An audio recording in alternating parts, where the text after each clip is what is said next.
जब यार करे परवाह मेरी मुझे क्या परवाह इस दुनिया की। Happy new year everyone. আমার কথা শুনতে পাবে কিনা আমি জানি না। देखो আমাদের বারবিকিউ আর হ্যাপি নিউ ইয়ার দেখা। এই যে সব রাতো 2025কে বিদায় জানিয়ে 2026-এর আগমন, আর এই নতুন বছরে সবাইকে শুভেচ্ছা জানালো আখি। Happy new year. আখি তার এই নতুন বছরটা শুরু করেছে তার মা বাবার পরিবারের সাথে, যেখানে আগের বছরও কিন্তু আখি ছিল আহাদের সংসারে। সেখানে একটা বছরে দেখুন মানুষের জীবনে কত ধরনের পরিবর্তন হয়ে যায়।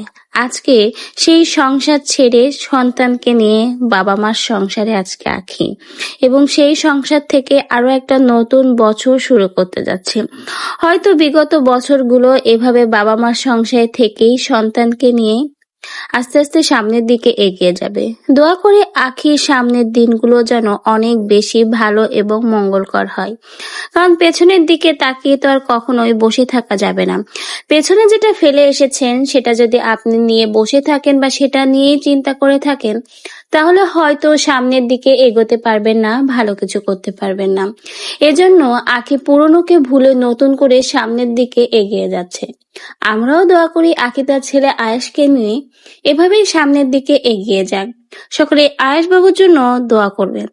আয়েশ বাবু যেন বড় হয়ে মানুষের মতো মানুষ হতে পারে। যেখানে নতুন বছরে সকলে পার্টি করা নিয়ে ব্যস্ত থাকে, সেখানে কিন্তু আখি তার নতুন বছরের শুরুতেই সময় দিয়েছে তার পরিবার এবং বিশেষ করে তার সন্তানকে। সন্তানের পাশেই রয়েছে সে।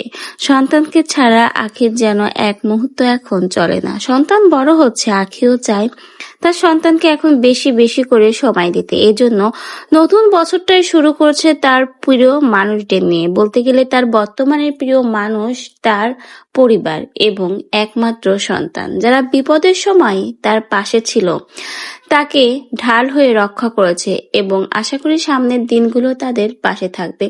তো ভিউয়ার্স, এই নতুন বছরের সুন্দর মুহূর্তের সুন্দর ভিডিও আখি সকলের সাথে শেয়ার করলো।